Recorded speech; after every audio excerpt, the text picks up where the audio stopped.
کہ اگر اس کے نظام میں، اس کے اقتدار میں، اس کی حکومت کے اندر، پورے ملک کے اندر ایک فرد بھی رات کو بھوکا سو گیا، اسے خدا کی حکومت اور اسلامی نظام نہیں کہا جا سکے گا۔ اور یہی وہ چیز ہے جو قرآن نے کہی کہ ان سے کہہ دو کہ ان کو اپنے پارلیمنٹ کے ایوانوں کے اندر، دیوانوں کے اندر، اپنے منشور کے اندر، اپنے آئین کے باہر یہ لکھنا ہوگا اور قوم کو اس کی گارنٹی دینی ہوگی کہ نحن نرزقکم وإیاہم، تمہاری اولاد کے رزق کے بھی ذمہ دار ہیں۔ اور بات یہیں تک نہیں تھی، جنہوں نے بات سمجھ لی تھی عزیزان ایمان، حضرت عمر رضی اللہ تعالیٰ عنہ سے کہا گیا کہ اللہ کا شکر ہے کہ آج وہ نظام قائم ہے کہ آپ کی مملکت میں کوئی بھوکا نہیں سوتا، اس لیے آپ تو اس فریضے سے بری ذمہ ہوئے۔ آپ نے کہا کہ نہیں، قرآن کی آیت میں دعوت لکھا ہوا ہے، وہ انسانوں تک ہی نہیں بلکہ ہر ذی حیات تک اس کا دائرہ جاتا ہے، اس لیے خدا کی قسم اگر دجلہ کے کنارے کوئی کتا بھی بھوک سے مار جائے تو عمر سے اس کی بھی بات پرس ہوگی۔ یہاں انسانوں کے بچوں کی کیفیت یہ ہے کہ کسی کو پیٹ بھر کے روٹی نہیں ملتی، تو اسلامی نظام اور نظریہ پاکستان کا ذکر ہو رہا ہے آپ کے۔ کسے کہتے ہیں عزیزان ایمان؟ قرآن کا معاشی نظام۔ سوالات ہمارے یہاں اٹھتے ہیں صاحب، زمین پر ذاتی ملکیت نہیں ہو سکتی، زمین پر ذاتی ملکیت ہو سکتی ہے، اس ملکیت کو کوئی نہیں چھین سکتا، اس کے حدود متعین نہیں کیے جا سکتے۔ اللہ اکبر، سنیے کہ یہ کیا چیز کہی جا رہی ہے۔ قرآن نے زمین کو ارض اللہ کہا ہے، خدا کی زمین، لیکن قرآن تو اپنے الفاظ کو یوں ہی نہیں چھوڑتا عزیزان ایمان۔ بڑا اعجاز ہے اس کتاب عزیز میں، جہاں وہ ایک بات کہتا ہے دوسری جگہ اس کی تفسیر اس انداز سے بیان کرتا ہے کہ اس لفظ کے معانی کے سمجھنے میں کسی قسم کی کوئی کنفیوژن باقی نہ رہے۔ آپ کو پتہ ہے یہ بات کہاں کہی ہے؟ بڑی حسین چیز ہے عزیزان ایمان۔ اور قوم سمود کا واقعہ ہے، یہ دیکھیے، معاف فرمائیے، قوم سمود ان کے ہاں زندگی مویشی چلانے کی تھی، غلہ بانی کی زندگی تھی، پانی کے چشمے، چراگاہیں، یہی ان کا سرمایہ تھا، اور ہر لاٹھی والے کی طرح وہ سارے سب چشمے ان کے ہو گئے تھے جن کے پاس قوت تھی۔ یہی ہوتا چلا ہے، بدل کے بھیس زمانے میں پھر سے آتے ہیں، اگرچہ پیر ہے اعظم جواں ہے لاتمنا، بدل کے بھیس زمانے میں پھر سے آتے ہیں، نام اور دے دیے جاتے ہیں، الفاظ اور استعمال کر دیے جاتے ہیں۔ روح ہر جگہ وہی ہے کہ جس کے ہاتھ میں قوت آ گئی، رزق کے چشموں کو اپنے قبضے میں لے کے وہ بیٹھ گیا۔ بڑے بڑے صاحب قوت جو تھے انہوں نے اپنے قبضے میں ان کو لے لیا۔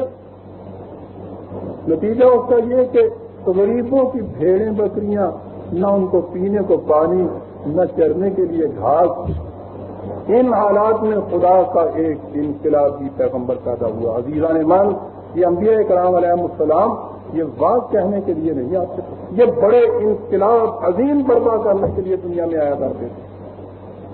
حضرت صالح علیہ السلام آئے اور انہوں نے قوم کے ان سرداروں سے کہا کہ یہ کیا کر رہے ہو تم؟ یہ چیزیں جو خدا نے انسانوں کے لیے، جانوروں کے لیے زندگی کا ذریعہ بنائی تھی، تم نے ان کو اپنی ملکیت قرار دے رکھا ہوا ہے۔ اتنے زور سے اس آواز کو بلند کیا، اتنی قوت فراہم کی کہ ان بڑی بڑی سخت سرفرازوں کی گردیوں کو جھکنا پڑا۔ کہا کہ آپ چاہتے کیا ہیں؟ عزیزان من سنیے، چاہتے کیا ہیں؟ اور یہاں سے بات صاف ہو جائے گی کہ ارض اللہ کے معنی کیا ہے۔ کہا چاہتا یہ ہوں کہ حاضر ہی ناقت اللہ، یہ اونٹنی اسے نہ میری کہو نہ تیری کہو، نہ غریب کی کہو نہ امیر کی کہو، ناقت اللہ خدا کی اونٹنی سے کہو۔ کیوں نسبت تم کرتے کیوں ہو؟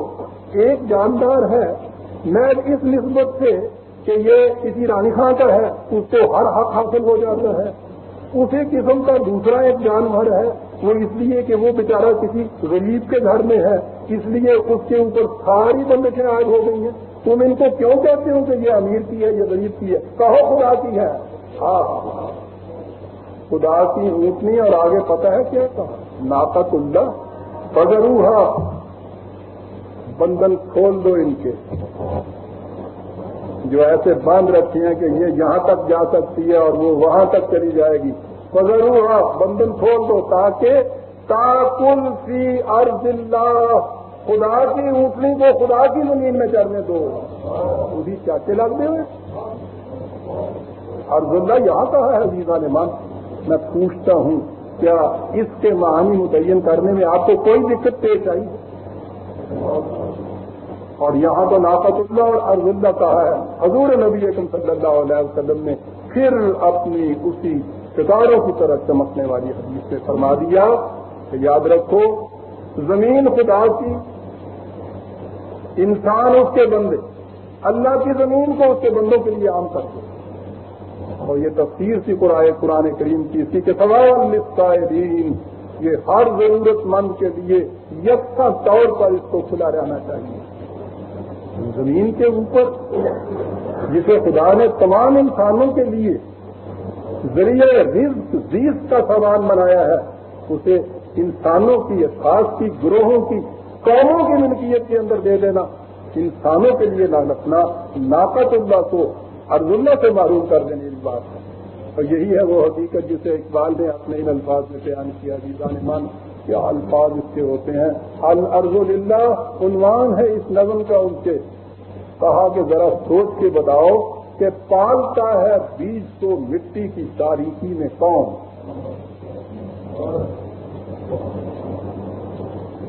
پالتا ہے بیج کو مٹی کی تاریکی میں کون؟ کون دریاؤں کی موجوں سے اٹھاتا ہے سحاب؟ کون لایا کھینچ کر پچھم سے باد سازگار؟ خاک یہ کس کی ہے؟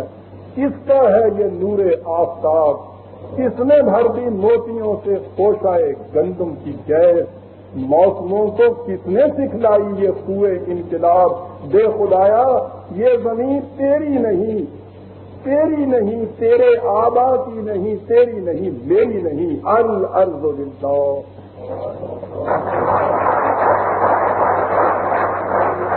عزیزان مان، خدا نے للہ یا اللہ وہاں کہا ہے جہاں کسی کی ذاتی ملکیت ہو نہیں سکتی، پوری نو انسان کے لیے ہو۔ آپ نے پتا ہے آپ کو کہ خدا نے کعبے کو بیت اللہ تو کہا۔ اس کے کہنے کا مطلب یہ ہے کہ کوئی شخص اس کو اپنی ذاتی ملکیت میں نہیں لے سکتا۔ اگر کعبہ بیت اللہ ہونے کی حیثیت سے کسی کی ذاتی ملکیت میں نہیں جا سکتا تو ارض اللہ ہونے کی حیثیت سے کسی کی ذاتی ملکیت میں نہیں جا سکتا۔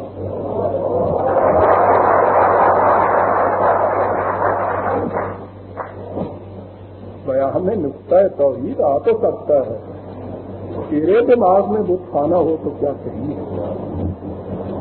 لیکن عزیزان مان، سوال یہی نہیں ختم ہو جاتا کہ یہ اس کی تحویل میں رہے گی یا اس کی تحویل میں رہے گی، کس کے پاس یہ چیز رہے گی۔ سوال تو یہ ہوتا ہے، اور وہ بڑا اہم سوال ہے کہ وہ لوگ کس قسم کے ہوں گے جن کی تحویل میں آپ یہ دیں گے۔ یعنی اگر آپ نے زید اور بکر کی ذاتی تحویل سے نکال کے زید بکر عمر کا جو گروہ ہے اس کی تحویل میں دے دیا تو اس سے بدتر حالت ہو جاتی ہے آپ کی۔ اور یہ ہے وہ اہم مقام کہ جس کا سمجھنا بڑا ضروری ہے۔ ہم کہیں گے کہ ٹھیک ہے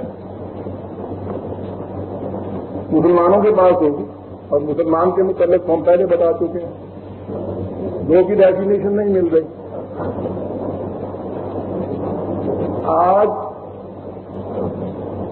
مسلمان ہونے کے لیے کسی غیر مسلم کو جو ہم مسلمان کرتے ہیں تو اس سے زیادہ ہم لا الہ الا اللہ محمد رسول اللہ کا اقرار لیتے ہیں، اور ہم جو مسلمانوں کے گھر میں پیدا ہوئے ہیں خیر سے ہمیں تو اس کی بھی ضرورت کبھی نہیں پڑتی۔ وہ کبھی نکاح کے وقت میں وہ ملا کلمے آ کے دہرایا کرتا تھا، اب وہ جو فیشن میں نکاح ہوا تو اس میں سے وہ بات بھی نکل گئی، چلو سیاپا ہی موقع ہے۔ لیکن زیادہ سے زیادہ ہم اتنا اقرار لیتے ہیں تو مسلمان ہو جاتا. عزیزان من قرآن کریم کی روح سے اتنے سے مسلمان نہیں ہو جاتا. ہر وہ شخص جسے مسلمان ہونا ہو، جو اس برادری کا فرد بننا چاہے، جو اس سوسائٹی کا ممبر بننا چاہے، اسے ایک معاہدے کے اوپر دستخط کرنے پڑتے ہیں. اس کے بعد وہ مسلمان ہوتا ہے. وہ معاہدہ کیا ہے؟ معاہدہ ہے کہ ان اللہ اشتری من المؤمنین انفسهم واموالهم بان لهم الجنہ. یہ شخص اپنی جان اور مال خدا کے ہاتھ بیچ دیتا ہے اور خدا اسے اس کے عوض میں جنت دے دیتا ہے. عزیزان مان، جان اور مال دونوں بیچ دیتا ہے. یہ جو چیز بیچ دی جاتی ہے اس سے پھر ملکیت بھی باقی رہتی ہے کسی. سوچیے تو صحیح، یہ ایسی چیز نہیں ہے کہ صاحب زبان سے ہم نے اعتقادی طور پہ کہہ دیا کہ ہاں صاحب ہم نے بیچ دی اور پھر وہ ساری عمر اپنے پاس، مرنے کے بعد اپنے بیٹے کے پاس مقدمے ہو رہے ہیں، انتقال ہو رہا ہے. بیچی ہوئی چیز، اس کی ملکیت. سوچو تو صحیح، خدا کے ساتھ مذاق نہیں تو اور کیا. عزیزان مان، ان اللہ اشتری من المؤمنین انفسهم واموالهم بان لهم الجنہ. یہاں تو ذاتی ملکیت کا سوال باقی نہیں رہتا جو چیز بیچتی جاتی ہے. اور جہاں قرآن کریم نے اموال کہا ہے، سوچیے جی. میرا خیال ہے کہ آج مدت کے بعد میں آیا ہوں، پتہ نہیں اس کے بعد کہاں وقت نہ ملے. بات پوری کہہ دینی چاہیے، وقت کی ذرا زیادہ پابندی نہ رکھیے گا مجھ پر. شکریہ آپ کا. جی، مال بھی بیچ دیا، جان بھی بیچ دی. جان کی بات تو پھر کریں گے. سگنل کو برائی نہ جان مسلمان کے. مال کی بات عزیزہ نے مانا. آپ دیکھیے، جان مار کر محنت کی، محنت کرنے کے بعد اس کی کمائی آئی. یہ جو کمائی آتی ہے یہ اس نے پہلے بیچ دی ہوئی ہے، اس کی تو ہے ہی نہیں. اور اسی لیے یہ چیز جو ہے یہ پوچھا گیا، یسألونہ کا ماذا ينفقون. اے رسول، یہ تم سے پوچھتے ہیں کہ یہ جتنا کچھ ہم نے کمایا ہے، جان مار کر محنت کی ہے، اس میں سے کتنا ہمارا حق ہے اور کتنا ہم دوسروں کی پرورش کے لیے دے دیں. اس کا جواب دیجیے. خدا کی طرف سے جواب آیا کہ ان سے کہہ دو خود اب جتنا تمہاری ضرورتوں سے فائدہ سب کا سب دینا ہوگا تمہیں.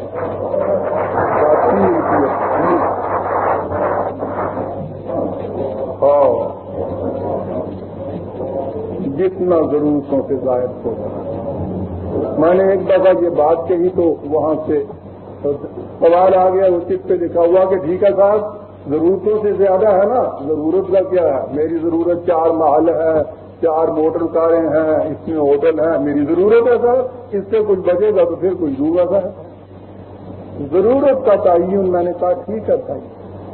آج ہم اسی طرح سے کریں گے، اس لیے کہ ہم نے تو وہ بیچا ہی نہیں ہے. مذاق کر رہے ہیں.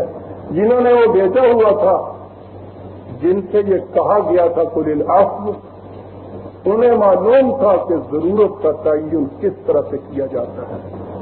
حضرت ابوبکر صدیق رضی اللہ تعالیٰ عنہ نے ایک دن یوں ہی کھانا کھانے کے بعد بیوی سے کہا کہ کوئی میٹھی چیز نہیں ہے گھر میں. انہوں نے کہا کہ نہیں، بیت المال سے جو راشن آتا ہے اس میں میٹھا نہیں آتا، اس لیے میٹھی چیز نہیں ہے. بات آئی گئی. ایک دن آپ نے کھانا کھایا تو کھانے کے بعد دیکھا تو حلوہ تھوڑا سا آیا رکابی میں. یہ زعفرانی حلوہ نہیں، کھجور کے شیرے میں آتا تھا، پکا لیتے. آپ نے کھایا، اچھا لگا. آپ نے کہا کہ تم نے تو اس دن یہ کہا تھا کہ ہمارے ہاں جو راشن آتا ہے اس میں میٹھا نہیں آتا. آج یہ میٹھا کہاں سے آیا ہے جو حلوہ پکا ہے آپ کے؟ بیوی نے کہا کہ میں نے محسوس کیا تھا کہ آپ کو میٹھا پسند ہے. میں نے کیا یہ کہ روز جو آٹا آتا تھا بیت المال سے، اس میں ایک مٹھی بھر آٹا نکال کے الگ رکھ لیتی تھی. آج وہ اتنا آٹا ہو گیا تھا کہ میں نے اسے بھیج کر اتنی کھجور مکشیرہ منگا لیا اور اس سے آپ کو حلوہ پکا دیا. اس نے کہا آپ نے کہ شکریہ آپ کا، اچھا تھا حلوہ. اٹھے سیدھے بیت المال میں موتی کے پاس گئے جو راشن ایشو کرتا تھا. جا کے کہا کہ ہفتہ بھر کے تجربے نے یہ بتایا ہے کہ ہمارا گزارا مٹھی بھر آٹا کم بھی جائے تو اس میں ہو جاتا ہے، کل سے میرے راشن میں مٹھی بھر آٹا کم کر دو. کہتے ہیں ضرورتوں کا تعین کون کرے؟ جتنا آٹا گھر میں جاتا ہے کل سے اس میں مٹھی بھر کم کر دو کہ ہماری ضرورت اتنے میں پوری ہو جاتی ہے. عزیزاں قل الحق. ہاں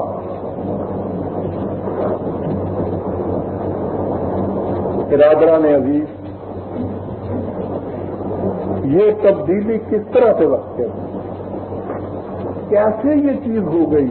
آج ہماری سمجھ میں یہ بات آ نہیں سکتی کہ جان مار کے ایک شخص محنت کرے، اس کے بعد کیفیت اس کی ہو کہ اپنے لیے اتنا سا رکھے اور باقی سب کا سب بطیب خاطر، کسی ڈنڈے کے زور پہ نہیں، کسی خارجی دباؤ کے زور پہ نہیں،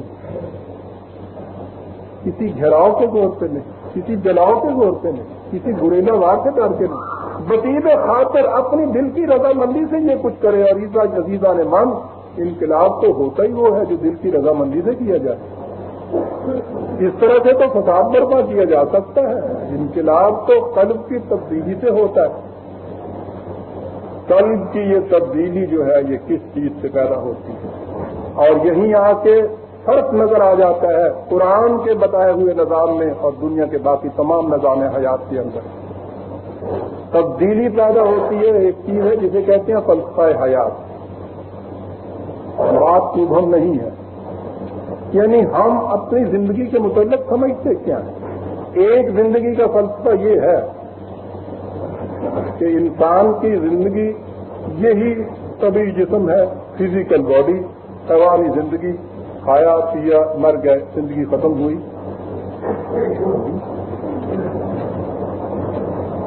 یہ جو زندگی ہے، اس زندگی میں کوئی جذبہ ایسا نہیں ہو سکتا کہ میں جان مار کر محنت کر کے کما کے لاؤں اور اس میں سے بطیب خاطر زیادہ سے زیادہ دوسرے کو دوں.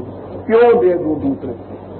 عزیزان من، یہ تصور جو زندگی کا ہے آپ کو یہ جذبہ محرکہ دے نہیں سکتا کہ میں دوسرے کو کیوں دے دوں. اس کے برعکس قرآن زندگی کا ایک تصور پیش کرتا ہے. وہ کہتا ہے کہ یہ طبعی زندگی بالکل ٹھیک ہے، یہ جسم کی زندگی ہے، یہ حیوانی زندگی ہے، طبعی قوانین کے تابع یہ رہے گی. اس کی پرورش بھی نہایت ضروری ہے، اس کی حفاظت بھی نہایت ضروری ہے. لیکن انسانی زندگی یہی زندگی نہیں. اس کے علاوہ انسان کے اندر ایک اور چیز ہے کہ جسے انسان کی ذات، اس کی پرسنالٹی، اس کا نفس، اقبال کے الفاظ میں اس کی خودی کہا جاتا ہے. یہ خودی یا ذات انسان کو غیر نشو و نما حالت میں ملتی ہے. اس کی زندگی کا مقصد یہ ہے کہ اپنی ذات کی نشو و نما کرتا چلا جائے، اور اگر اس کی ذات کی نشو و نما ہو جائے تو پھر موت سے بھی یہ انسان مر نہیں سکتا، آگے بڑھتا چلا جاتا ہے. انسان کی طبعی زندگی کے لیے جو قوانین ہیں ان کو فزیکل لاز یا طبعی قوانین کہا جاتا ہے. اس کی ذات کی نشو و نما کے لیے جو قوانین ہیں وہ وحی کے ذریعے سے ملتے ہیں، ان کو مستقل اقدار یا پرماننٹ ویلیوز کہا جاتا ہے. اور ایک مستقل قدر یہ ہے، اور وہ ہے بات جس سے جذبہ محرکہ پیدا ہوتا ہے، کہ انسان کے طبعی جسم کی نشو و نما ہر اس چیز سے ہوتی ہے جسے یہ لیتا ہے، جسے یہ کھاتا ہے، جسے اپنا استعمال میں لاتا ہے. اور اس کی ذات کی نشو و نما ہر اس چیز سے ہوتی ہے جو یہ دوسروں کی نشو و نما کے لیے دے دیتا ہے. اور جس کا یہ ایمان ہو کہ میری زندگی کا منتہا میری ذات کی نشو و نما ہے اور یہ اس طرح سے ہوگی کہ میں زیادہ سے زیادہ دوسروں کی نشو و نما کے لیے دیتا جاؤں، وہ تو جان مار کے کما کے لگائے گا، پھر ڈھونڈے گا، تلاش کرے گا ان کو کہ جن کی نشو و نما کے یہ کام آئے تاکہ اس کے ذریعے سے میری ذات کی نشو و نما ہوتی جائے. یہ ہے عزیزان مان یہ فلسفہ حیات کہ جو یہ جذبہ محرکہ پیدا کرتا ہے کہ انسان جان مار کر محنت کرے, سب کچھ دوسروں کے لیے دے دے. کوئی ازم دنیا کی یہ فلسفہ حیات نہیں دے سکتا. اور مارکس اور لینن کی سوشلزم آپ کو یہ فلسفہ حیات دے. یعنی وہاں تو کیفیت یہ ہے کہ وہ نہ خدا کے قائل, نہ وحی کو مانے, نہ مستقل اقدار, نہ انسان کی ذات کے پرسنالٹی, نہ حیات آخرت. انسان کی حیوانی زندگی, کبھی زندگی کی نشو و نما مقصود اور منتہا, یہ جذبہ محرکہ آئے گا کہاں سے؟ یہی وجہ ہے کہ کسی طرح سے خارجی دباؤ سے, کسی طرح سے تشدد سے, فساد سے وہ اگر یہ نظام قائم بھی کر لیتے ہیں 4 دن کے لیے چلتا ہے, اس کے بعد پھر پھٹ ہو کے رہ جاتا ہے. جذبہ محرکہ پیچھے کوئی نہیں. یہ تھی وہ چیز عزیزان مان کہ علامہ اقبال نے جب روس کی اس نئے نظام یا اس نئی ازم پہ غور کیا تو جہاں تک اس کے معاشی نظام کا تعلق تھا اس میں انہوں نے دیکھا کہ وہ قرآن کے معاشی نظام سے کچھ ملتا جلتا کا تھا. اس کے لیے انہوں نے پہلے یہ چیز لکھی. یہ چیز بھی روک کہی جاتی ہے کہ صاحب اقبال اشتراکی تھا یا نہیں تھا, اقبال نے سوشلزم کہی یا نہیں کہی. ارے اقبال کو اسٹڈی کیجیے, بات صاف ہو جائے گی. اس نظام کے جہاں تک اس پیٹرن کا تعلق تھا, اکنامک فیکٹرز کا تعلق تھا, معاشی جزیات کا تعلق تھا, اس میں اقبال نے کہا روس کو دیکھ کہ قوموں کی روش سے مجھے ہوتا ہے یہ معلوم, بے سود نہیں روس کی یہ گرمی رفتار, اندیشہ ہوا شوقی افکار سے مجبور, فرسودہ طریقوں سے زمانہ ہوا بیزار, انسان کی ہوس میں جنہیں رکھا تھا چھپا کر کھلتے نظر آتے ہیں بتدریج وہ اسرار, قرآن میں ہو ہوتا زان ہے مرد مسلمان, اللہ کرے تجھ کو عطا جدت کردار, جو حرف قل العفو میں پوشیدہ ہے اب تک اس دور میں شاید وہ حقیقت ہو نمودار. انہوں نے کہا کہ زمانے کے تقاضے یہ کہہ رہے ہیں کہ وہ حقیقت نمودار ہو جائے گی اس دور میں, لیکن جب انہوں نے بالشویزم کے فلسفہ حیات کے اوپر غور کیا تو اس کے بعد اسی روس کو انہوں نے یہ کہا کہ تو کے طرح دیگر انداز تھی, دل سے دستور کوہن پرداز تھی. یہ ٹھیک ہے کہ تم نے زمانے میں ایک نئے آئین کی بنیاد رکھی ہے, پرانے نظام اور پرانے آئین جو ہے تم نے ان کی بساط الٹ کے رکھ دی ہے, کردہ ہی کار خدا بندہ تمام, بگزر از لا جان بے اللہ حرام. یہ جو تو نے لا ہی لا رکھا ہے نا, یہ بھی نفی, یہ بھی نفی, یہ بھی نہیں, ٹھیک ہے. یہ کرنے کے بعد لا الہ ہی زندگی نہیں ہے, الا اللہ کی طرف بھی آ, در گزر از لا, اگر جو اندائی تا رہے اسبات گیری زندگی, نفی میں زندگی نہیں ہے. پازیٹو چیز بھی سامنے لا, اور آگے کہا ہے ایسے میں خواہی نظام عالم, وہ تو جو یہ عزم لے کر اٹھا ہے کہ میں ساری دنیا میں ایک نیا نظام قائم کروں گا, جستائی اور اساس محکم ہے, اس کے لیے کوئی محکم بنیاد بھی تو نے تلاش کی ہے. اور محکم بنیاد کے متعلق کہا کہ داستان کوہنا شستی باب باب, تو نے پرانی داستانوں کا ایک ایک باب دھو کے رکھ دیا, فکر را روشن کونا ام الکتاب, اپنی فکر کو قرآن کی روشنی میں تابتا, اس سے تمہیں یہ اساس محکم ملے گی. یہ فلسفہ حیات اس سے ملے گا. عزیزان مان, اس فلسفہ حیات کے اوپر جو نظام متشکل ہوگا وہ نظام ہے کہ جو نظام انسانیت کی مشکلات کا حل رکھتا ہے اپنے اندر, محض سوشلزم کے معاشی نظام کی چند جزیات کو دیکھ کر کہ یہ اسلام کے معاشی نظام کے مماثلت رکھتی ہیں، مماثل ہیں، یہ کہنا کہ وہ نظام اسلامی ہو جائے گا، نہ اسلام سے واقفیت ہے نہ سوشلزم سے واقفیت ہے۔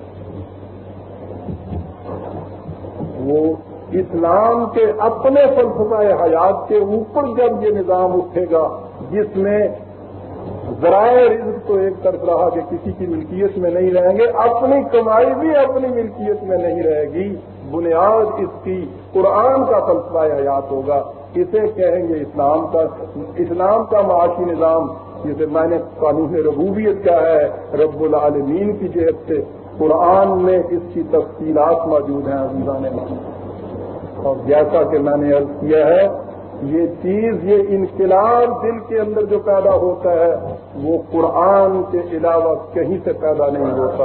اقبال نے ہی تو کہا تھا کہ خاص گوئم آنکھ در دل مزمرت، جو میرے دل کی بات ہے آج میں کھلے کھلے کہہ دینا چاہتا ہوں کہ این کتابیں نیز، یہ کتاب نہیں، چیزیں دیگر۔ کہتا ہوں پوری تصنیف لکھ جاتا تو وہ بات نہ ہوتی جو اس میں کہہ گیا، این کتابیں نیز چیزیں دیگر، کیوں بدام در رکھ جان دیگر شبہ۔ جب یہ جان کے اندر چلی جاتی ہے کس کے، تو وہ جان کچھ اور کی اور ہو جاتی ہے، جہاں چوں دیگر شد جہاں دیگر شبہ۔ اور جب جان بدل جاتی ہے اندر سے تو جہان اور کا اور ہو جاتا ہے۔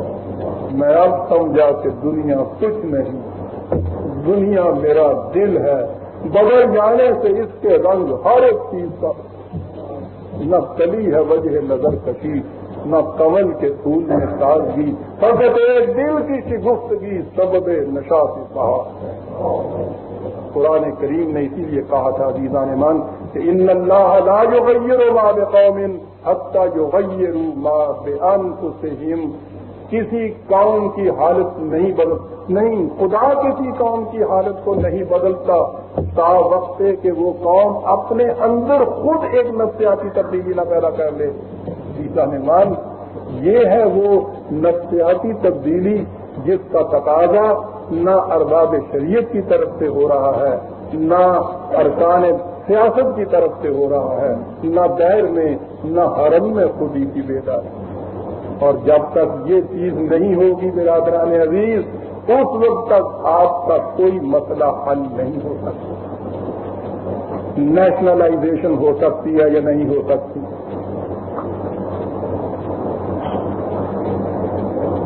ایک طرف سے یہ چیز آتی ہے کہ صاحب یہ بھی نیشنلائز کر لی جائے گی، یہ بھی قومیت ہو جائے گی، بہت اچھا جی، اس سے حل ہو جائے گا۔ میں پوچھتا ہوں آج مثلاً کم از کم ریلوے تو نیشنلائز ہوئی ہے، یہ تو کسی فرد کی ملکیت نہیں، قوم کی ملکیت ہے نا، حکومت کی ملکیت ہے نا۔ اس کے ہاتھوں جو رونا ہم روز روتے رہتے ہیں وہ دوسروں چیزوں سے بھی زیادہ رونا ہے۔ اور چیزیں بھی تو آج نیشنلائز ہوئی ہیں، دیکھیے تو صحیح ان کا نتیجہ کیا نکلا ہے، یہ کیوں ایسا نتیجہ ہے؟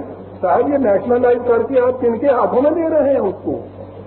اصل چیز تو یہ ہے کہ کن ہاتھوں میں آپ دیتے ہیں۔ جب تک یہ اندر کی تبدیلی پیدا نہیں ہوتی اس وقت تک یہ بات حل ہو ہی نہیں سکتی۔ ان کی یہ کیفیت، دوسری طرف ان کی کیفیت دیکھیے، ریلوے نیشنلائز، دریاؤں کے پانی ذاتی ملکیت نہیں، حکومت کی تعویذ میں، یہ آپ کو معلوم، جنگلات حکومت کی تعویذ میں ذاتی نہیں ہے، معدنیات ساری کی ساری زمین کے ذخائر یہ بھی ان کی تعویذ میں، یہ سب قومیں آئے ہوئے ہیں، یہ سب نیشنلائزڈ ہیں۔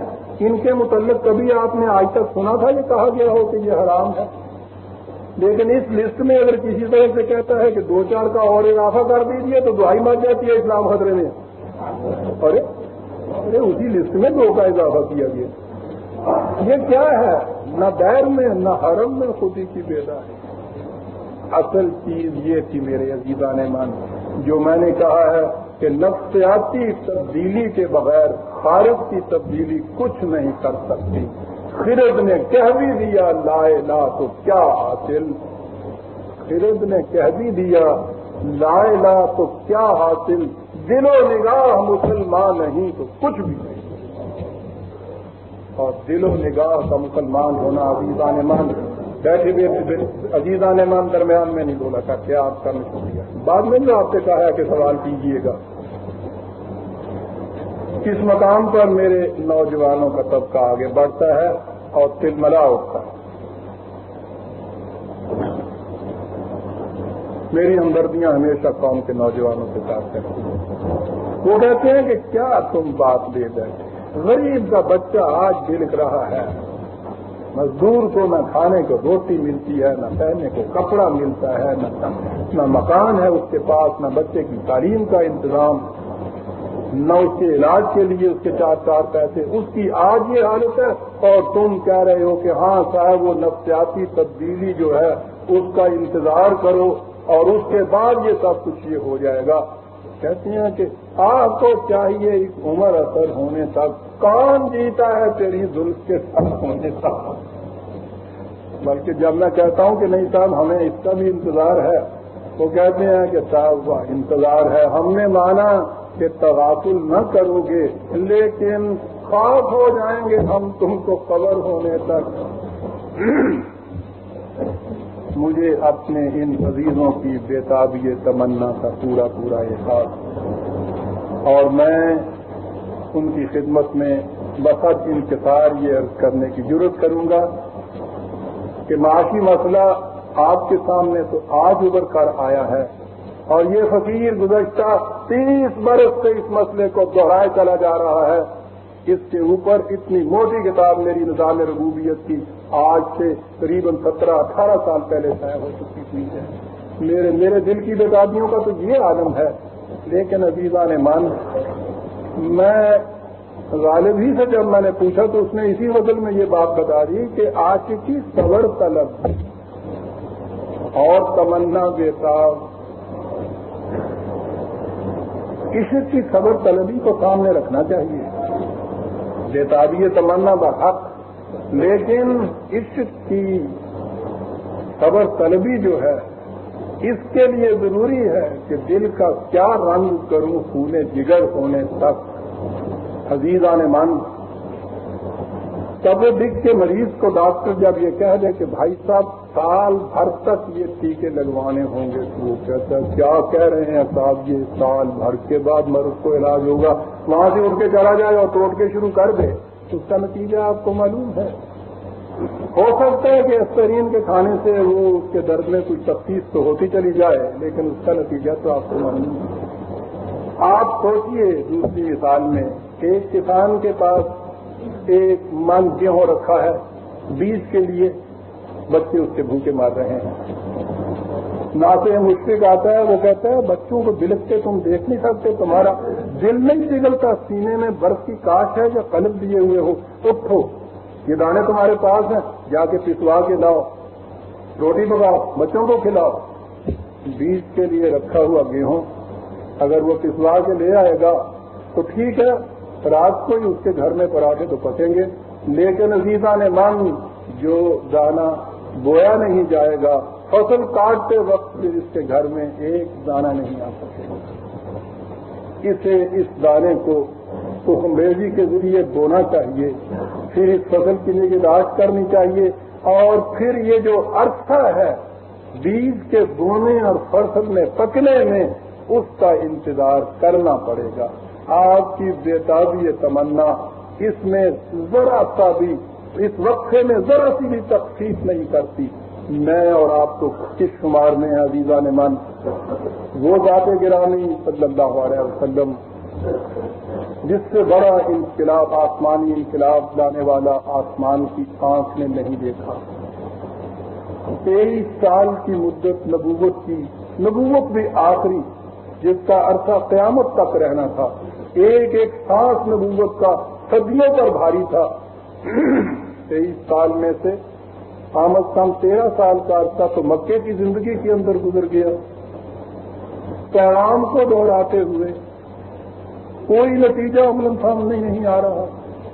مدینے میں جا کے بھی لڑائیوں کا سلسلہ شروع ہوا، ایک معصوم سی تمنا نے ایک مقدس سی آرزو نے دل میں کروٹ لی کہ بار الہ میں جس انقلاب کے لیے اتنی مصیبتوں مشقتوں کو برداشت کر رہا ہوں، کیا اس کا ایک نظارہ اپنی زندگی میں بھی میں دیکھ سکوں گا یا میرے مقدر میں مصیبتیں جھیلنا ہی آئے گا؟ کتنی حسین تھی یہ آرزو۔ آپ کو پتہ ہے کہ اس کا جواب کیا آیا؟ جواب یہ آیا کہ وَإِمَّا نُرِيَنَّكَ بَعْضَ الَّذِي نَعِدُهُمْ أَوْ نَتَوَفَّيَنَّكَ، جو کچھ ان سے کہا جاتا ہے وہ تمہاری زندگی میں سامنے آ جائے یا تمہاری وفات کے بعد سامنے آ جائے، تمہیں اس کے متعلق قطعاً خیال نہیں کرنا چاہیے۔ فَإِنَّمَا عَلَيْكَ الْبَلَاغُ وَعَلَيْنَا الْحِسَابُ، تیرے ذمے پیغام کو پہنچایا جانا ہے، یہ حساب ہمارے ذمے ہے کہ یہ دانہ کس دن فصل بنے گا۔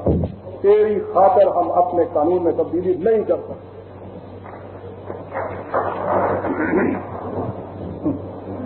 اور میرے عزیز پھر یہ مجھ سے کہہ دیتے ہیں کتاب آپ دیکھیے، روس میں دیکھیے، چین میں دیکھیے، چین کو دیکھیے 49 میں انہوں نے آزادی دی اور اس کے بعد اتنے دنوں میں انہوں نے کیا کچھ کر دکھایا، بجا اور درست۔ میرے ان عزیزوں کی نگاہ اس انقلاب سے اس دن آئی جب وہ محسوس شکل میں باہر آ گیا۔ اس تک پہنچنے کے لیے وہ 100 سال سے پہلے تیاریاں کرتے چلے آ رہے تھے۔ اس 100 سال کے عرصے میں وہ قوم کن کن گھٹیوں میں سے گزری ہے یہ ان کے سامنے نہیں ہے۔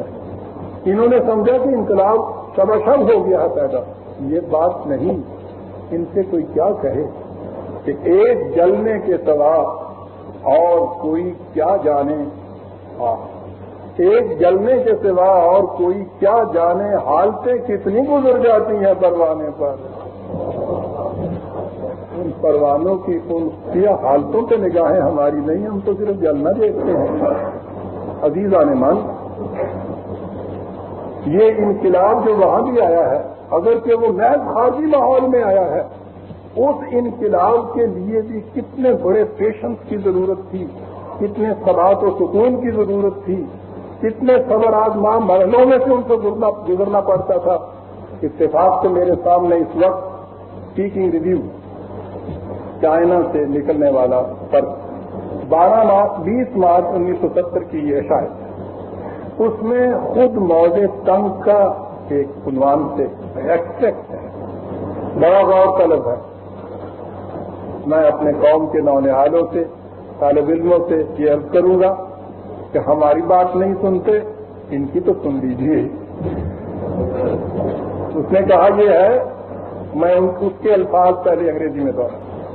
The question of the intellectuals is above all one of ideology, and it is not helpful but harmful to resort to crude and high-handed measures for solving ideological questions. کہا کہ دانشوروں کے سامنے مسئلہ آئیڈیالوجی کا ہے، نظریے کا، اور نظریے کے مسئلے کو بھونڈے طریقوں سے، تشدد سے، قوت سے، استبداد سے حل کرنے کی کوشش کرنا، یہی نہیں کہ یہ مفید نہیں، نقصان دہ ہوتا ہے، یاد رکھو۔ Our comrades must understand that ideological remodeling involves long-term, patient and painstaking work. انہیں معلوم ہونا چاہیے کہ نظریے کی تبدیلی کے لیے بڑا لمبا عرصہ درکار ہوتا ہے، بڑے صبر آزما مراحل میں سے گزرنا پڑتا ہے، بڑی تکالیف برداشت کرنی پڑتی ہیں۔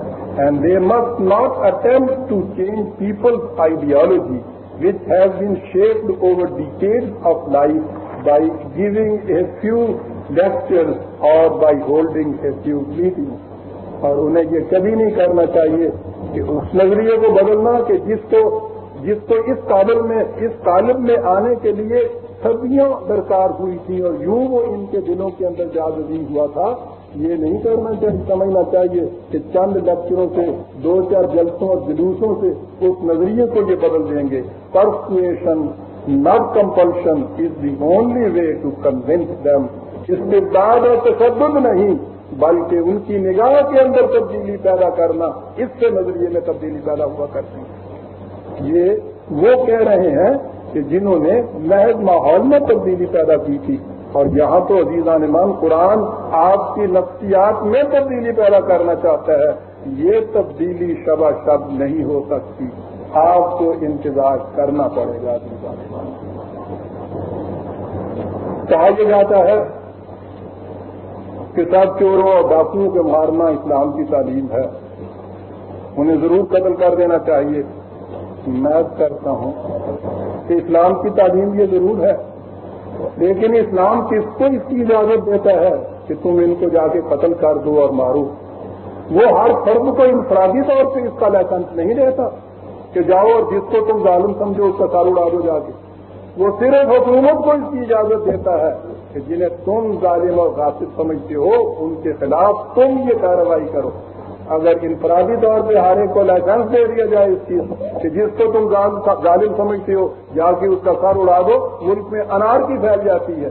اور آپ کو معلوم ہے کہ اس طرح سے قتل کے متعلق قرآن کیا کہتا ہے؟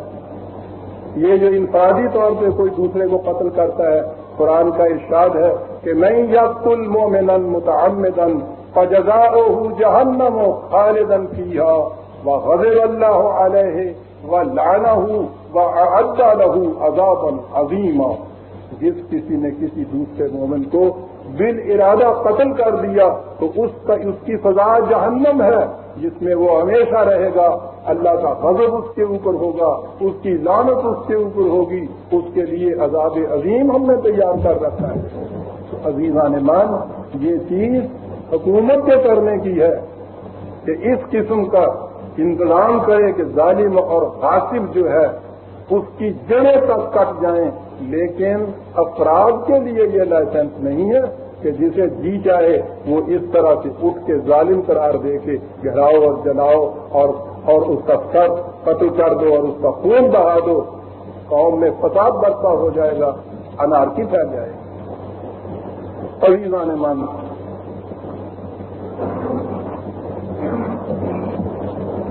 سوال پھر یہی پیدا ہوتا ہے. اور ایک بات اور یاد آ گئی جو آج صبح کی پریس کانفرنس میں آئی تھی. ہمارے لیڈران کرام کی طرف سے کہا جا رہا ہے کہ صاحب یہ 120 دن کا عرصہ جو آئین کے مرتب کرنے کے لیے دیا گیا ہے یہ تو بڑا تھوڑا سا عرصہ ہے، اس میں آئین مرتب نہیں ہو سکے گا. صاحب رو رہے ہیں، چیخ رہے ہیں. ان کے رونے اور چیخنے کی مثال اسی کی ہے، اسی جیسی ہے کہ اپنے کمرے کے اندر بیٹھا ہے، اندر سے کنڈی خود لگا رکھی ہے، رو رہا ہے کہ میں باہر کیسے نکلوں. ارے کنڈی کھولو باہر نکلو. آج بھی ابھی الیکشن کے اندر کچھ 6 مہینے کاٹتا ہے، 3-4 مہینے اس کے بعد بھی مل جائیں گے. بجائے اس کے کہ یہ سارا وقت آپ آپس میں مناقشات، تنازعات، سر پھٹول، جھگڑوں میں، گھیراؤ میں، جلاؤ میں ضائع کریں، آج بیٹھ جائیے سر جوڑ کے اور ابھی سے آئین مرتب کرنا شروع کر دیجیے. پارلیمنٹ میں بھی تو آپ کے نمائندے جائیں گے جو مرتب کریں گے. پارلیمنٹ کے سامنے لے جانا، ایک دن میں یا وہ اس کی تصویب کر دے گی یا تھوڑی بہت ترمیم کر دے گی. تھوڑا وقت ہے آپ کے پاس، سارا وقت تو اس طرح سے ضائع کیا جا رہا ہے اور اس کے بعد رونا رویا جا رہا ہے کہ اتنے سے تھوڑے وقت کے اندر آئین کیسے بنے گا. اور آئین کے لیے جیسا میں نے عرض کیا عزیزان ایمان کہ یہ جو آپ قرآنی تبدیلی چاہتے ہیں معاشرہ کے اندر، نیز کی کار فقیہ اے پسر کو، یہ صرف قانون کے ذریعے سے نہیں ہو سکتا، اندر کی تبدیلی سے ہو سکتا ہے. اور اندر کی تبدیلی کے لیے بھی قرآن کریم نے وہ ہمیں علاج بتایا جو خود نبی اکرم صلی اللہ علیہ وسلم نے کر کے بتا دیا کہ وہ یعلمہم الکتاب والحکمہ. تعلیم کے ذریعے سے یہ ہو سکتا ہے. عزیز عالمان، میں نے تحریک پاکستان میں اپنے امکان بھر کوشش کی، اس لیے کہ میرا ایمان یہ ہے اور تھا اور آج ہے کہ اسلام ایک زندہ حقیقت اسی صورت میں بن سکتا ہے جب اس کی اپنی آزاد مملکت ہے. میں نے بغیر کسی قسم کی صلہ کی امید اور ستائش کی تمنا پہ اپنے ایمان کی حیثیت سے اس میں یہ حصہ لیا، پاکستان بن گیا. اور اس کے بعد میں نے قرآن کریم سے ہی اس چیز کو دیکھا کہ نفسیاتی تبدیلی تعلیم کے بدل دینے سے پیدا ہو سکتی ہے. میں نے ارباب اقتدار سے بھی یہ کہا، میں نے قوم کے رہنمایوں سے بھی یہ چیز کہی کہ ہم جس قسم کے لوگ آ گئے ہیں وہاں سے ہمارے ذمے تو اتنا ہی کام لگاؤ کہ ہم اس خطہ زمین کو محفوظ رکھتے ہیں کسی طرح. یہ جو آنے والی نسل ہے ہماری، اس کی تعلیم کا ایسا انتظام کرو کہ اس نظام، اس ازم، اس نظریہ کا تقاضا ان کے دل کی گہرائیوں سے اترے.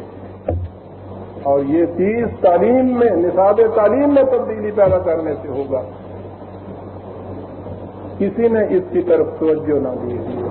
میں پکارتا چلا آیا اور کسی نے توجہ نہ دی. ہر ایک اپنے اپنے مقصد کے اندر گم تھا. مجھے کسی سے گلہ نہیں تھا.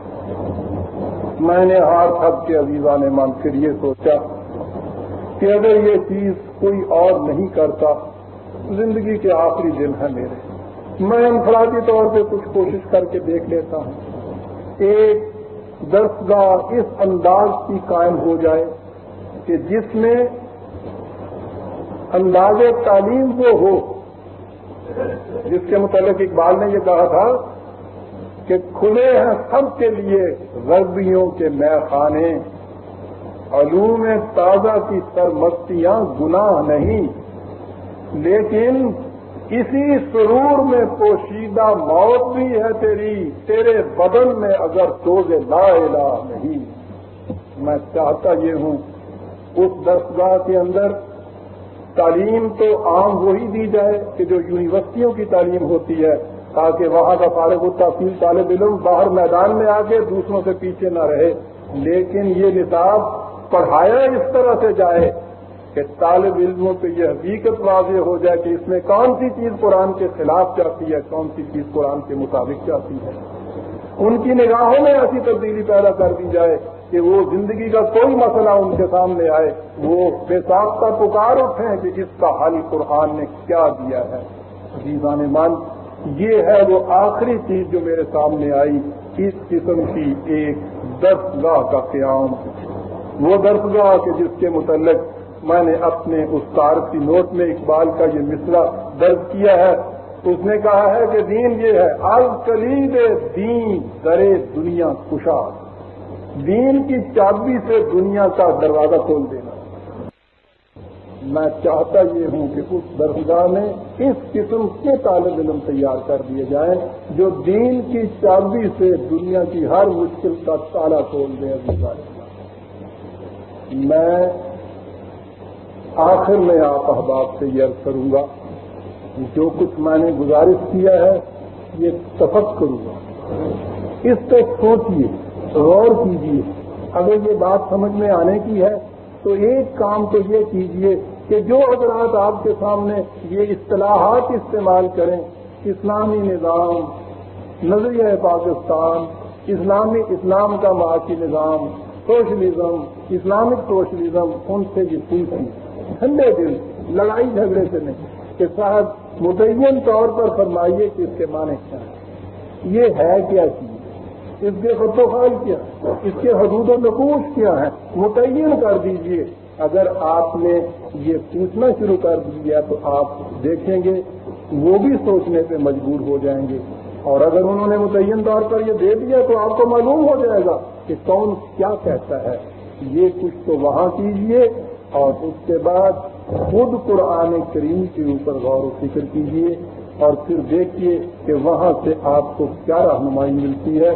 اور اگر جو کچھ میں نے یہ عرض کیا ہے اس میں آپ کو اتفاق ہو، اس میں تعاون کیجئے ہم لوگوں سے کہ کم از کم اس قسم کی ایک درسگاہ یہاں قائم ہو جائے جس سے فارغ التحصیل طالب علم ملک اور قوم کی سرفرازی کا موجب ہوں، اسلام اور دین کی تقویت کا باعث ہوں اور انسانیت کے لیے وہ رحمت عالم بن جائیں. ربنا تقبل منا انک انت السمیع العلیم والسلام علیکم ورحمۃ اللہ. یہ ہے اگر ان کے جواب سے آپ مطمئن ہوں مجھے خوشی ہوگی. اگر ایسا نہ ہو، کوئی صاحب اس سے مطمئن نہ ہو، تو میرا انداز یہ نہیں ہوتا کہ جلسے میں، اجتماع میں، مجلس میں مناظرہ شروع کر دیا جائے. اگر اس سے مزید وضاحت آپ چاہتے ہوں نوٹ کر لیجیے گا. میرا پتہ 25B گلبرگ لاہور، ادارہ طلوع اسلام گلبرگ لاہور. آپ جو کچھ اس کے بعد اس کے متعلق مزید وضاحت کے لیے پوچھنا چاہیں مجھے لکھ کے بھیجیے گا، میں اس کا جواب آپ کو دے دوں گا۔ یہاں جو کچھ میں عرض کروں گا اسے سن لیجیے گا، اس کے بعد سوال کے بعد جواب، جواب کے بعد سوال، اس سے مناظرانہ کیفیت پیدا ہوتی ہے، اور جو کچھ میں عرض کروں گا اپنی پرانی بصیرت کے مطابق عرض کروں گا، جس میں صحو و خطا کی بھی گنجائش ہو سکتی ہے، ترمیم و تنقید کے لیے بھی اس میں گنجائش ہوتی ہے۔ کسی انسان کا قول بھی اس بات میں حرف آخر نہیں ہو سکتا۔ اب میں اپنی پرانی بصیرت کے مطابق یہ جواب کروں گا۔ یہ سوالات ایسے ہیں جس میں بہت سی چیزیں تو وہ آ گئی ہیں جو میں پہلے ہی کہہ چکا ہوں۔ مثلاً پہلا سوال یہ ہے، آپ کے نظریہ میں اسلامی معاش کا نظام کیا ہے؟ تو یہ تو سارا کچھ میں نے عرض کر دیا آپ کی خدمت میں، اس سے زیادہ تو اس کی کہنے کی ضرورت نہیں ہے، آپ کے سامنے آ گیا کہ وہ نظام کیا ہے۔ یہ ایک ذاتی سا سوال کیا ہے کہ آپ میرے مطلب آپ کسی سیاسی پارٹی میں حصہ کیوں نہیں لیتے؟ جو تفرقے اور پارٹی بازی کو قرآن کریم سے شرک قرار دیتا ہے اسے یہ کہتے ہیں کہ تم شرک کیوں نہیں کرتے؟ کوئی بتائیے میں کیا جواب دوں؟ سوال ہے کہ جب قرآن مکمل ضابطۂ حیات ہے تو یہ اسمبلی قانون بنانے کے لیے کیوں بنائی جاتی ہے؟ عزیزان من، قرآن کریم اصول دیتا ہے، زندگی کے حدود مقرر کرتا ہے، ان اصولوں کی روشنی میں عملی نظام، عملی قوانین، جزوی قوانین، ان کے عملی حل جو ہیں وہ امت اپنے باہمی مشورے سے طے کرتی ہے۔ نبی اکرم صلی اللہ علیہ وسلم سے بھی یہ حکم دیا گیا تھا کہ شاورہم فی الامر، معاملات میں ان سے مشورہ کرو، اور مسلمانوں سے کہا گیا ہے کہ وامرہم شورا بینہم، کہ یہ ان کے معاملات باہمی مشاورت سے طے ہوں گے۔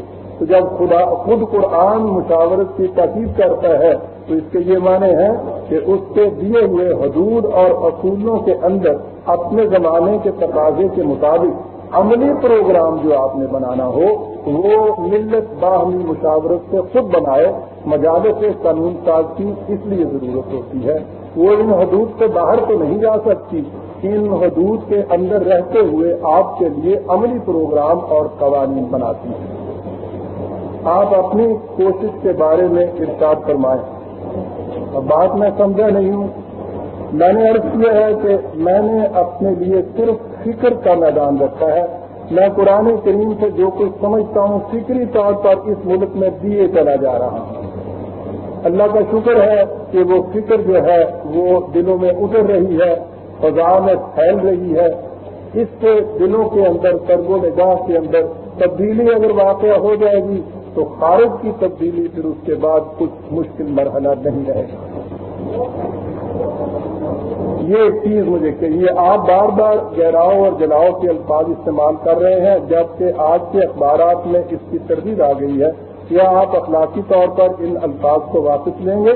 اگر اس کی تردید آ گئی ہے تو واپس ہی نہیں لوں گا، تردید کرنے والوں کو مبارکباد بھی دوں گا۔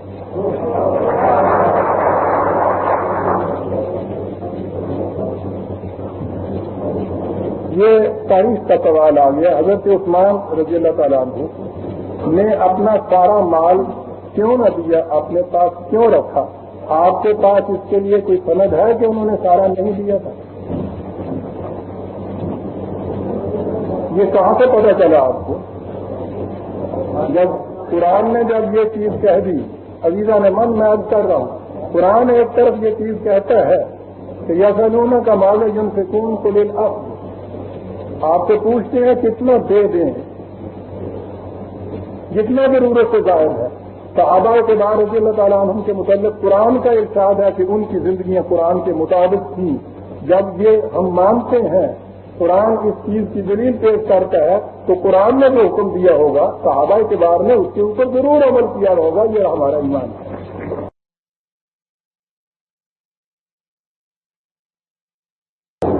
بات سمجھ نہیں ہے کیا آپ کی سمجھ میں جیب کا ہونا ضروری ہے تاکہ جیب کچرا رہے؟ عزیزان من، میں نے تو اس لیے یہ چیز چاہیے ہے کہ جیب ہی نہ رہے تاکہ جیب کچرا نہ رہے۔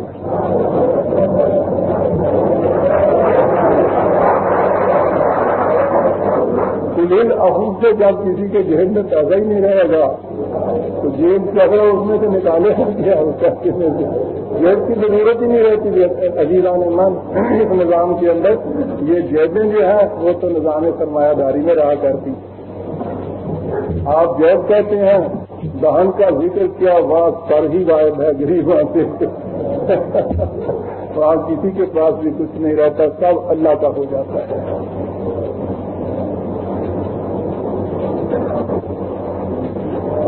برائے مہربانی یہ بتائیے کہ 113 علماء کا کوشریزم کے بارے میں جو فتویٰ ہے وہ کہاں تک صحیح اور کہاں تک غلط ہے؟ فتویٰ انہوں نے دیا پوچھ مجھتے رہیں.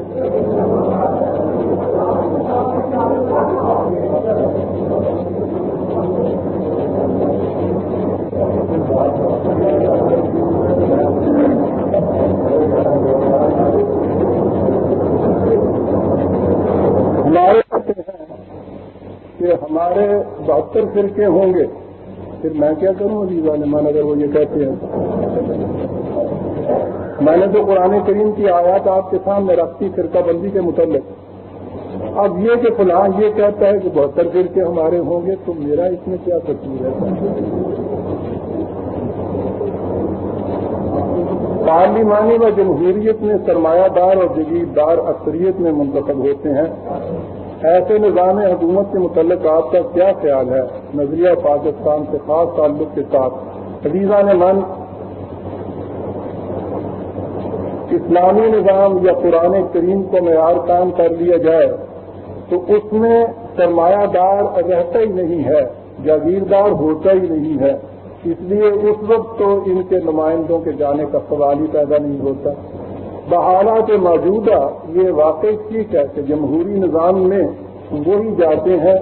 میں نے اپنی بصیرت کے مطابق تو 3 سال پہلے یہ بات ملک کے سامنے پیش کی تھی کہ پارلیمان کے اندر امیدواروں کو جو بھیجا جائے تو اس میں آمدنی کے لحاظ سے کانسٹیٹوئنسی بنائی جائے.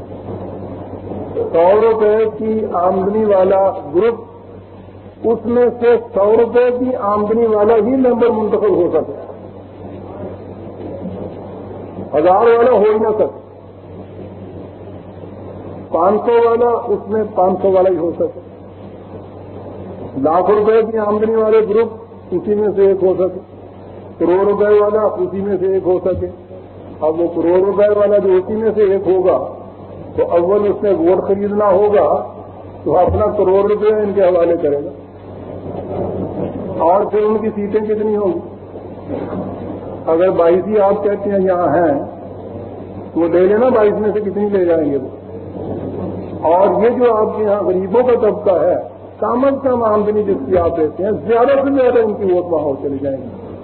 میں نے یہ جمہوریت کا انداز پیش کیا تھا اور مجھے معلوم ہے کہ اندر اندر تو ہر ایک نے اس کو کرایا تھا لیکن کسی نے اس کی ضرورت نہ کی کہ آگے لے جائیں اس چیز کو.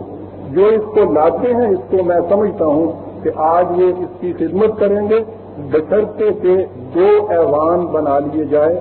ایک دوسرا ایوان جن کو ان لوگوں کا کہ جو اسپیشلسٹ کہلاتے ہیں ڈاکٹر وکلاء پروفیسر تعلیم والے سائنسدان تاکہ جو مسائل اس قسم کے آئیں انہیں وہ حل کریں اور آپ کی پارلیمان آپ کے قوم کی صحیح نمائندہ ہو کہ قوم کا طبقہ جو غریب ہے 85% ہے اس کو 85 وہاں سیٹیں دیجیے اور امیروں کا طبقہ اگر 15 ہے تو 15 دیجیے پوری ختم ہو جائے گا.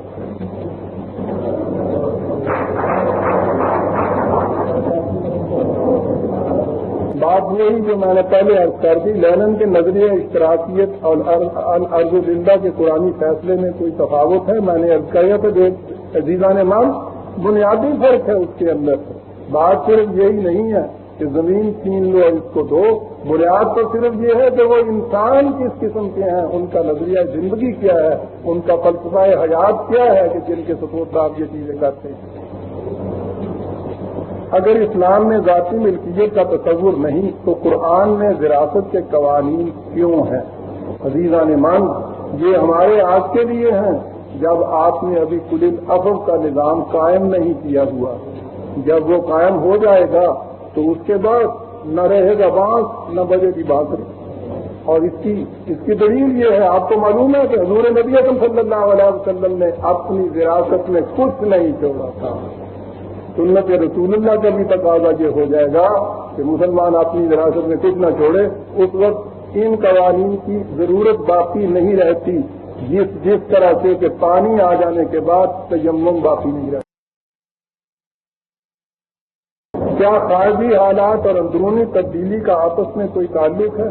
اگر ہے تو آپ کے خیال کے مطابق اس تعلق کی نوعیت کیا ہے؟ عزیزان من، انسان کے سارے اعمال جتنے بھی ہیں ان کا مدار اس کے اندر کے جذبے کے اوپر ہے. ارادہ، نیت، جذبہ یہ محرک ہوتا ہے اور عمل کا. اندر کی تبدیلی کے معنی یہ ہیں کہ جب آپ یہ چیز سمجھ لیں کہ میں نے اپنے ہر عمل کے لیے ایک بالادر شخصی ہے جس کے سامنے میں نے اکاؤنٹیبلٹی میری اس کے سامنے ہے، وہاں میں ریسپانسبل ہوں اس کے حضور میں. میرا ایک ایک ایکشن، میرا ایک ایک عمل، وہ سارے کی نگاہ سے کیوں نہ چھپا رہے، اس کی نگاہوں سے چھپا ہوا نہیں رہ سکتا. اندر اگر آپ کے یہ تبدیلی ہے تو باہر پھر حرام کی طرف آپ کا ہاتھ اٹھ ہی نہیں سکتا. یہ ہے تعلق اندر کی تبدیلی اور خارجی ماحول کے اندر. آپ نے یہ وضاحت نہیں فرمائی کہ زمین حکومت اپنے قبضے میں لینے کے بعد کن اصحاب کے حوالے کرے گی. اچھا، فہرست مرتب کر رہے ہیں آپ یہ.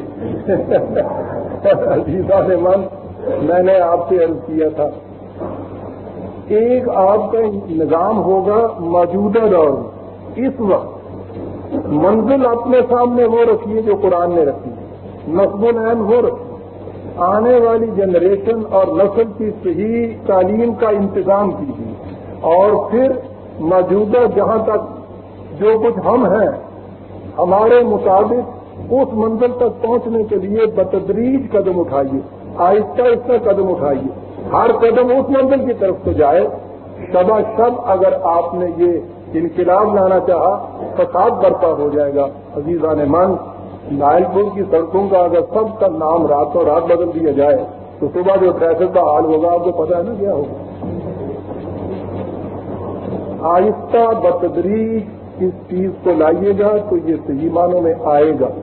اور اگر آپ نے یہ چاہا کہ کسی طرح سے دھاندلی سے کسی طریقے سے قانونی آپ یہ کہیں کہ شبہ شر یہ انقلاب لے آیا جائے، یہ نہیں چل سکتا. بتدریج آپ کو یہ لانا ہوگا. منزل اپنے سامنے وہ مقرر کیجیے جو قرآن نے مقرر کی ہے.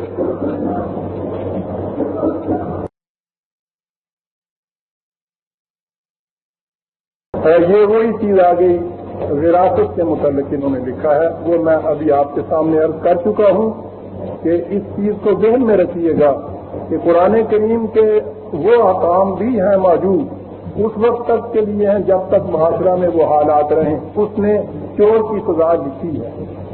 اب اگر کوئی یہ کہے کہ صاحب تم جو پرچار کر رہے ہو کہ چوری ختم ہو جائے، تو اگر چور نہ رہے تو چور کی سزا کس کو دی جائے گی؟ کیونکہ چور کی سزا دینی ضروری ہے، کیونکہ قرآن نے اس کے لیے لکھا ہے، اس لیے معاشرے میں چوروں میں رہنا ضروری ہے.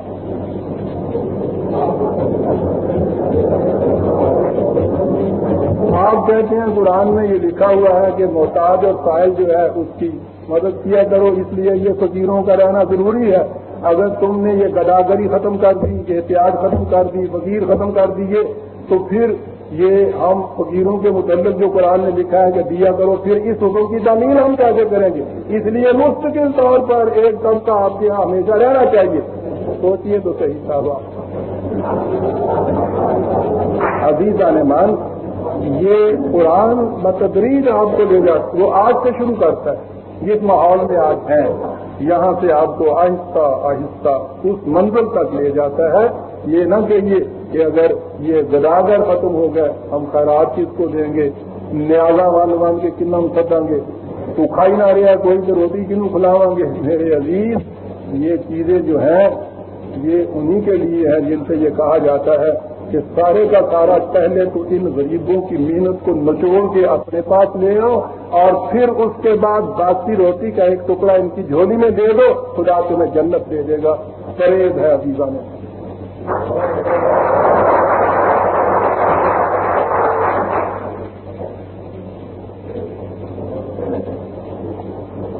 پھر وہی پرانی چیز پھر آ جاتی ہے، بار بار وہی سوال، بار بار اس کا جواب۔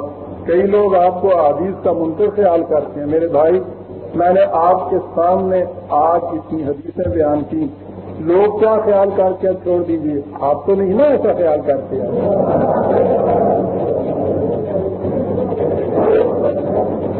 یہاں پھر وہی چیز اگر ذاتی ملکیت کی نفی کر دی جائے تو قرآن کا قانون وراثت کیسے نافذ ہوگا؟ وہی چیز ہے عزیزان من جو میں نے عرض کہا ہے۔ یہ کہتے ہیں کہ اس سے آپ کو قرآن کا ایک حصہ چھوڑنا پڑے گا۔ عزیزم، چھوڑا نہیں جاتا۔ میں نے ابھی عرض کیا ہے کہ حالات کے مطابق میں نے جو مثال دی تھی، وضو کرو نماز سے پہلے پانی نہ ہو تو تیمم کرو، پانی جب نہیں ہوتا تو وضو کرنے کا حکم جو ہے اس کو چھوڑا نہیں جاتا۔ اس حالت کے مطابق دوسرا حکم جو ہے اس پہ عمل کیا جاتا ہے۔ جب وہ پھر پانی آ جاتا ہے تو وضو والا حکم پیچھے چلا جاتا ہے، پانی والا پھر آگے آ جاتا ہے۔ معاشرے میں جب تک یہ نظام قائم نہیں ہوتا، یہ جتنے احکام ہیں، صدقہ، خیرات اور لوگوں کی مدد کرنا، ذاتی طور پر دوسروں کی احتیاج رفع کرنا، وراثت وغیرہ، یہ سب ہیں۔ جو وہ نظام آتا چلا جائے گا، ذاتی دولت ختم ہوتی چلی جائے گی، ذاتی جاگیرداریاں، ذاتی سرمایہ داریاں، یہ ساری چیزیں ختم ہوتی چلی جائیں گی، اور وہ نظام آخر میں جب آ جائے گا تو پوری اصل کی صورت ہوگی۔ اس وقت آپ اس وقت یہ کہتے ہیں کہ 2.5% زکوٰۃ جو ہے، پھر یہ حکم نہیں رہے گا۔ میں کہتا ہوں جو 100% دے دیتا ہے اس کے اندر 2.5% آ جاتا ہے یا نہیں آ جاتا ہے؟ اور آپ کو شاید اس کا علم نہیں کہ حضور نبی اکرم صلی اللہ علیہ وسلم نے ساری عمر زکوٰۃ نہیں دی۔ معاذ اللہ، یہ نہیں کہ قرآن کی حکم کی خلاف ورزی تھی، انہوں نے مال ہی اپنے پاس اتنا نہیں جمع ہونے دیا کہ جس سے زکوٰۃ فرض ہو جائے۔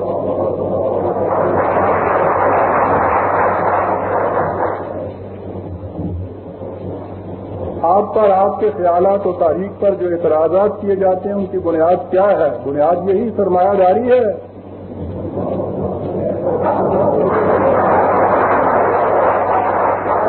یہ آخری بات نہیں ہے۔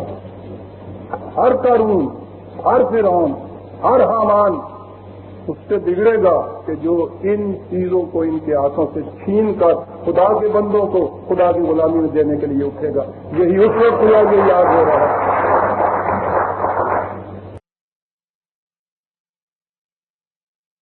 یہ ایک صاحب کی اپنی کچھ دشواری ہے، آج مجھ سے پوچھتے ہیں۔ اس دور میں تمام بنیادی کاموں میں ہر قدم پر رشوت دینا پڑتی ہے، اگر رشوت دے تو گناہ، نہ دے تو انصاف سے محروم۔ آپ رہنمائی فرمائیں کہ آپ جب تک اسلامی نظام قائم نہیں ہوتا زندگی کس طرح گزاری جائے؟ عزیزان مان، اس کا سوال اپنے دل سے پوچھیں۔ آپ کو اگر اصولوں کے مطابق آپ زندگی بسر کرنے کی خواہش ہے، کرنا چاہتے ہیں، تو یہ تکلیفیں برداشت کرنی پڑے، اور اگر آپ میں اس کی ہمت نہیں ہے تو پھر اس کے بعد اس کا جواب نہ میں دے سکتا ہوں نہ کوئی اور دے سکتا ہے۔ اسے سوچ لیجئے۔ غلط معاشرے میں دیانتدار رہنے کے لیے قدم قدم پر آپ کو مشکلات کا سامنا کرنا پڑے گا۔ سوال یہی ہے کہ آپ میں اتنی پختگی ہے اصولوں کے اوپر رہنے کی کہ ان مسائل کو، ان تکالیف کو برداشت کرے اور اصول کو نہ چھوڑے۔ اگر آپ میں یہ ہمت نہیں ہے تو پھر کسی کا فتویٰ اور مسئلہ جو ہے وہ آپ کی مشکل کو حل نہیں کرے گا۔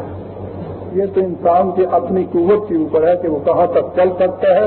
البتہ میں اتنا ضرور کہوں گا کہ اگر آپ کے دل میں یہ چیز ہے کہ اصول پرستی کے ساتھ کیا مصیبت آ گئی مجھے، تو اصول کو میں برت رہا ہوں، دیانتدار رہ رہا ہوں، پیسے بھی نہیں ہے، مکان بھی نہیں مان رہا، بیوی بھی ناراض ہے، میں کس مصیبت میں پڑ گیا، تو عزیزان مان، اس کے لیے نہ خدا ہی ملا نہ وزال فل، دنیا کی چیزوں سے بھی آپ محروم رہے اور دل میں اس کے خلاف قبیلگی ظاہر کرنے سے اس تلوار سے بھی محروم رہ گیا آپ کو۔ تو آپ ان میں سے فیصلہ کر لیجئے کہ کون سی روش اختیار کرنی ہے، اس کے مطابق چلیے۔ اس سے چلنے کے لیے تو آپ کو بڑے ہی صبر آزما مراحل میں سے گزرنا پڑے گا۔ ہمت ہے تو کیجئے، نہیں ہمت ہے تو اپنے دل سے پوچھ کے چھوڑ دیجئے۔ یہ مسائل سچے سے حل نہیں ہوا کرتے۔ یہاں پھر وہی چیز آ گئی، حدیث کے متعلق آپ کا کیا عقیدہ ہے؟ میں نے تو آپ سے یہ بھی عرض کیا، قرآن کی آیت پڑھی ہے، اس کے مطابق چمکتی ہوئی حدیث آپ کے سامنے پیش کی، اور یہی میرا عقیدہ ہے۔ ہر وہ قول جسے منسوب کیا جاتا ہے نبی اکرم صلی اللہ علیہ وسلم کی طرف، اگر وہ قرآن کے خلاف نہیں جاتا ہے تو میری سر اور آنکھیں اس کے سامنے جھکی ہوئی ہیں، اور اگر وہ حضور کی طرف منسوب ہے اور اگر وہ قرآن کے خلاف جاتا ہے تو میرا ایمان یہ ہے کہ وہ رسول اللہ کی حدیث نہیں ہو سکتی، آپ کی طرف غلط منسوب ہوئی۔ میں حدیث کا انکار نہیں کرتا، اس قسم کے اقوال جو قرآن کے خلاف جاتی ہیں اور انہیں حضور کی طرف غلطی سے منسوب کیا جاتا ہے، میں حضور کی طرف ان کی نسبت سے ہی نہیں سمجھتا۔ حضور کی حدیث کو کون انتخاب کرنا ہے؟ زندگی کا راز کیا ہے، سلطنت کیا چیز ہے، علامہ اقبال کا وہ قصہ ہے، تو انہوں نے تو خود اس کو سمجھا دیا۔ عزیزان من، زندگی کا راز اس کے اندر ہے، زیادہ سے زیادہ محنت کرو، زیادہ سے زیادہ دوسروں کی تکلیف بٹانے کے لیے حق کرو، اور سلطنت نام ہے اس چیز کا کہ وہ دنیا سے ہر فرعون، ہر حامان، ہر قارون کے ہاتھ سے دولت، قوت، اختیارات چھین کے خدا کے بندوں کے حوالے کر دے، اسے سلطنت کہتے ہیں۔ حکمران کے چناؤ کا کون سا اسلامی طریقہ ہے؟ شورا بینہ، باہمی مشاورت۔ قرآن اصول دیتا ہے عزیزان من، خود طریقہ متعین نہیں کرتا کہ طریقے زمانے کے تقاضوں کے ساتھ ساتھ بدلتے جاتے ہیں، اصول اپنے ہاں قائم رہتا ہے۔ باہمی مشاورت کا وہ اصول دیتا ہے، آج کے حالات کے مطابق اس کا عملی طریقہ آپ خود تجویز کر دیجیے۔ یہی تو قرآن کا اعجاز ہے کہ وہ اصول دیتا ہے جو غیر متبدل ہوتے ہیں، قیامت تک چل سکتے ہیں، ان کی جزیات متعین نہیں کرتا کہ وہ حالات کے بدلنے سے بدل جاتے ہیں۔ رسول اکرم صلی اللہ علیہ وسلم نے تاریخ شروع کی تھی تو ان کے پاس کون سی حکومت تھی؟ عزیزان من، میں نے تو یہی عرض کیا ہے، تاریخ شروع کی تھی حضور نے اس قسم کے افراد تیار کرنے کی کہ جب ان کے اندر یہ نفسیاتی تبدیلی پیدا ہو جائے تو اس کے بعد پھر وہ حکومت حاصل کی جائے کہ جس حکومت میں حکومت صرف خدا کی اور اس کے قوانین کی ہو۔ پہلے دن اگر آپ کے پاس یہ حکومت ہوتی تو یہ افراد والی بات جو تھی یہ تو ہوتی نہیں۔ ہمارے ہاں پروسیس دوسرا ہو گیا ہوا ہے، طریق یہ ہو گیا ہوا ہے کہ ہمیں یہ خطہ زمین پہلے مل گیا ہے اور اس کے بعد ہم نے اس کے اندر اس قسم کا نظام قائم کرنا ہے، اس لیے ہمیں قدم قدم پہ دشواری آتی ہے۔ جبھی میں نے عرض کیا تھا کہ اس خطہ زمین کو تو محفوظ رکھیے، اس کی سالمیت کے لیے، استحکام کے لیے کوشش زیادہ سے زیادہ کرتے چلے جائیے، لیکن جو حضور نے طریقہ اختیار کیا تھا ملت سازی کا، افراد کے اندر تغیر پیدا کرنے کا، تعلیم کے ذریعے سے اس کو پیدا کرتے چلے جائیے، یہ ہے وہ طریقہ جس کے مطابق ہم اس خطہ زمین میں وہ حکومت پیدا کریں گے۔ ارض اللہ کی صورت میں زمین کی تقسیم کا طریقہ کیا ہوگا؟ ایک کاشتکار کی موت کی صورت میں اس ٹکڑے زمین کے حقوق کاشتکاری کس کی طرف منتقل ہوں گے؟ عزیزان من، آپ موجودہ کنٹیکسٹ میں سوچ رہے ہیں۔ آپ ارض اللہ جب کہتے ہیں کہ کسی کی ملکیت اس میں نہیں رہے گی تو اس کی روح سے کاشتکار اور زمیندار کا سوال ہی نہیں رہے گا، اس میں مرنے کے بعد جس کی طرف سے کیا چیز آئے گی سوال ہی نہیں رہے گا۔ مملکت ہر فرد کے ضروریات زندگی، سامان زیست کی ذمہ دار ہوگی اور یہ چیزیں جو ہیں ان کا انتظام اس کی طرف سے ہوگا۔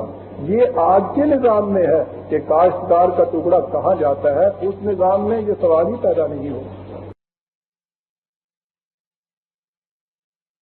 میرے بھائی معاف رکھیں، سوال آ گیا، میں کیا کروں؟ اسلامی نظام قائم ہونے سے ہزاروں کی تعداد وکیلوں کی ہے، وہ کیا کریں گے؟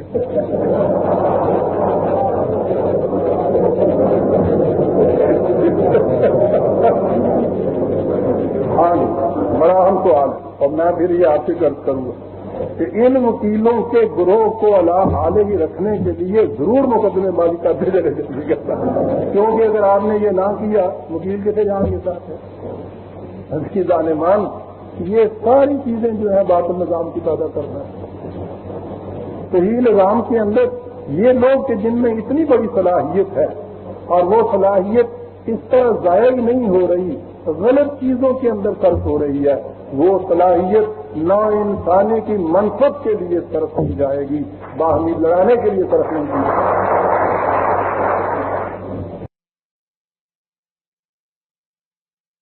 ذاتیات میں الجھنا کوئی سوال نہیں ہے، باتیں تو اصولی ہو رہی ہیں عزیزان مان۔ مہربانی فرما کر آپ خود ہی مندرجہ ذیل اصطلاحات کی وضاحت کر دیں، لاد دے، لدا دے، لادنے والا ساتھ دے، یعنی یہ لوگوں کی جو اصطلاحات ہے نا، سوشلزم، اسلامی سوشلزم، کمیونزم، وہ کہتے ہیں کہ آپ ہی اس کی وضاحت کر جائیے ذرا مہربانی کر کے۔